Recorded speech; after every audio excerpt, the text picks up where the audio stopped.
మాకు మా తాతలు చెప్పినప్పటి నుంచి మేము ఏం చేసినాము, మేము ఎప్పుడైనా మా ఇంట్లో పూజలు ఏవి జరుగుతుంటే అదే పద్ధతితో అదే దాంతోనే పోతున్నాం.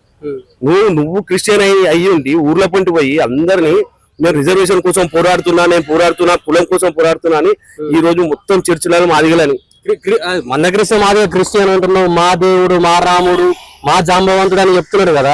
అండి వాళ్ళ ఇంట్లో ఒక దేవుని ఫోటో చూపించండి నాకు. ఆయన బొట్టు పెట్టుకున్న సందర్భం కొన్ని ఏదో బలవంతంగా మేము ఏదైనా మీటింగ్ లో పెట్టుకోమంటే పెట్టుకుంటాడు. ఆయన మందకృష్ణ ఏలి, ఆయన మందకృష్ణ మాదిగానే తీసేసి ఆయన ఖచ్చితంగా పద్మశ్రీ రిటర్న్ ఇచ్చేసేయాలి. లేదంటే ఆయన నెక్స్ట్ ఆడబోయే నాటకం ఏం తెలుసా, ఈ పద్మశ్రీ నేను రిటర్న్ ఇచ్చేస్తా, నాకు ఇది వద్దు అని చెప్పి కొట్టగా మొదలు పెడతాడు పోరాటం. అది మానుకోమని మేమే ఇచ్చేయమని చెప్తున్నాం.